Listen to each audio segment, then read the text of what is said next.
Welcome to this video on the Fiat Ducato X250.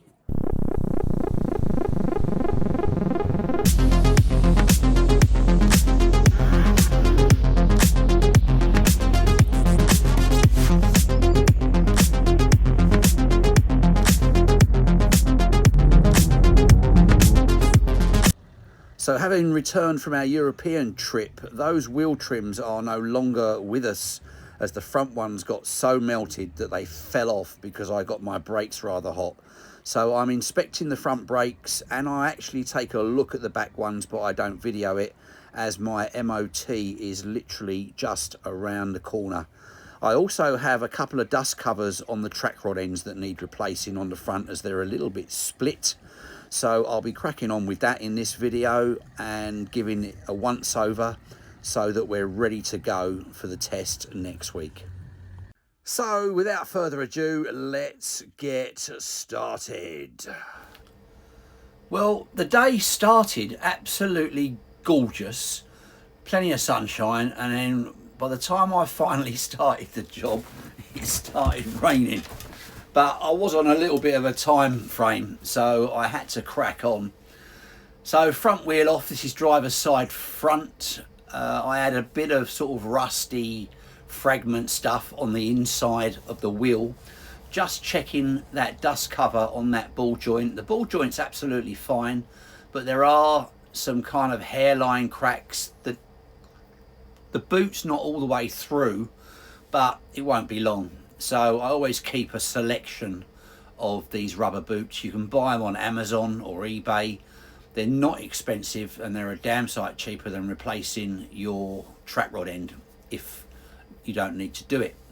The rain got a bit heavy, so I thought I'll clean up the wheel trims. Now that the fourth one has arrived, this is my brand new one, pretty as a picture. So I gave the other three a bit of a blitz and prepared them to go on after the wheel inspection. There they are. Should have bought one in the first place instead of those nasty things I bought that melted away. So your wheel nuts are 19mm and the nut on the ball joint is 22. Having an impact driver just makes life so much easier, but don't ever use it to finish off with. And to separate it, I'm literally just using the screwdriver to lift the boot up. I don't need the boot, so it doesn't really matter how I get it off, but it just saves destroying it completely. I wanted to look at it when it was off to see just how bad it was. So I put my ball joint fork in, give it a couple of taps with a hammer, and before you know it, out it pops. Removal of the rubber isn't so important because we're just going to replace it. There's quite a hefty spring around the top section and it loops around the joint, the actual boot, a couple of times, so it's a bit tricky to get off, but nevertheless it comes off absolutely fine. And the same with the bottom one. That is just a single clip that goes around the bottom, but yeah, that is a bum to get back on. So give your ball joint a nice clean up. I'm quite surprised how clean they actually are, particularly on the taper that sits inside. They are remarkably clean for a 2014, and I can't imagine that they've been changed, but nevertheless, testament to how it's been looked after. Bit of fresh grease up there. Selected my new boot, which I put a little bit of grease in. Don't overpack that dust cover with grease because it will just explode when it's moving about, when it's fully assembled. Just as long as everything's lubricated, that's plenty. Your top ring, now like I say, these are almost like a double ring and they are virtually impossible to get back without the right size pair of pliers. If need be, cut a little piece off it so it goes round the ball joint 1.5 times maybe instead of 2. It will make your life considerably easier when replacing dust covers on joints such as this. The bottom one went back like for like, and that's the finished article, all secure, free flowing, top and bottom spring on. Bit of a clean up. Don't really want any grease going inside the taper, purely because the more chance or the likelihood is that it's just going to spin when you try to tighten it up. This is why I tap it down. Sometimes I've had to apply like a vice grip on there, and that's exactly what happens. They pop out so easily.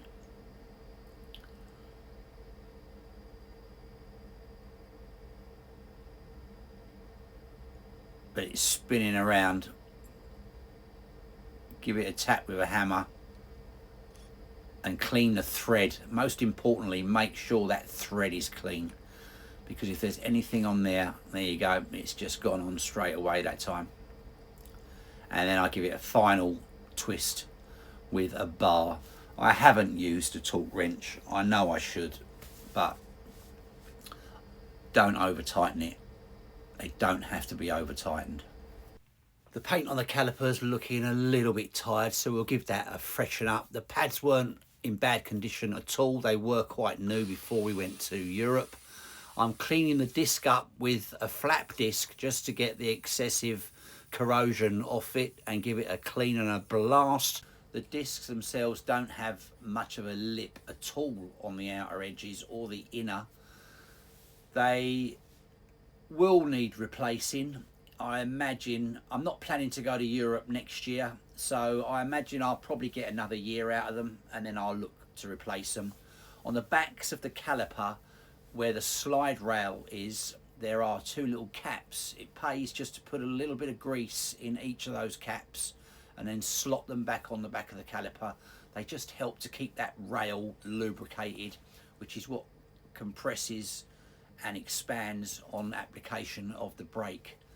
And that's just a general look at the inside after a little tidy up on the caliper. Quite pleased with it, considering what it's been through. It's just done about 4,000 miles around Europe and it's been an absolute gem. So we'll put the nuts back on. I've given the wheel a tidy up and a little lick of paint on the outside just before I reapply my new wheel trim. And I'm just checking for any play, top and bottom, any play in the bearing. It's quiet as well. There's no rumbling or nasty noises coming from it.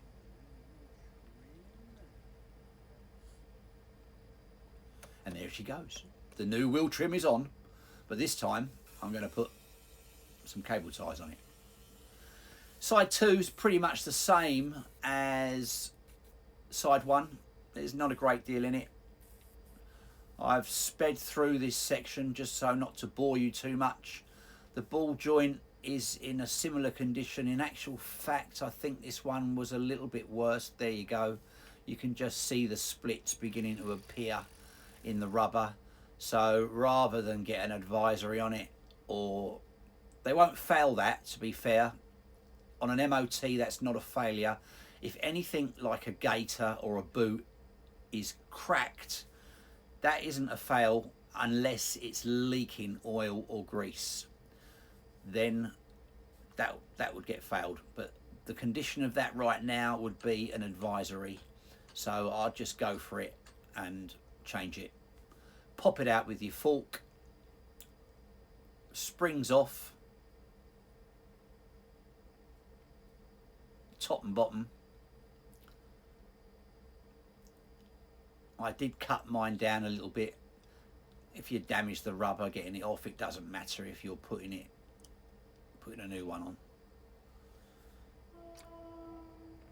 But yeah, I did cut the spring on the top spring. I cut it down a little bit so it didn't wrap round, sort of like two-fold around the track rod end. Selected my new dust cover, packed some grease right up into the ball joint, and then filled the dust cover with some grease as well, just not too much so that it's oozing out all over the place. Springs back on,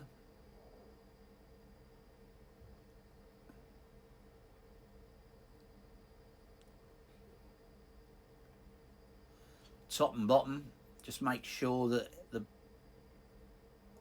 dust cover is not twisted in any shape or form, otherwise it will get split in no time. I use a pair of pliers on each side of the spring just to pull it open, so not to damage the actual rubber boot while getting it over the top, because that would just be catastrophic for you to put a hole in it with the spring, or stick the spring, the end of the spring through it. And that's fundamentally the top one done. Same on the bottom one, that's just an almost circlip like fitting. Snap it on, take your pliers away, and that's not going anywhere. Lovely.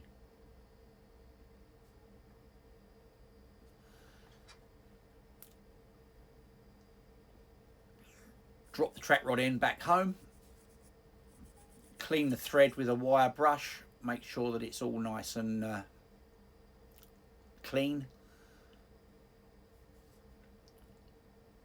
and that's the finished article. Tidied the wheel up, put the trim on, game over. So I did the rears, they were pretty much the same, not as bad. Rears don't get as hot as fronts anyway, so I gave them a once over, and I've tidied up my airbags and had a good look around. She's MOT ready, and I'm looking forward to presenting her next week for another year's ticket. Thanks for watching. I hope you enjoyed this video and it's of use to you. Look forward to any comments and feedback. Do like and subscribe if you can, because it just helps drive me on to keep producing more stuff.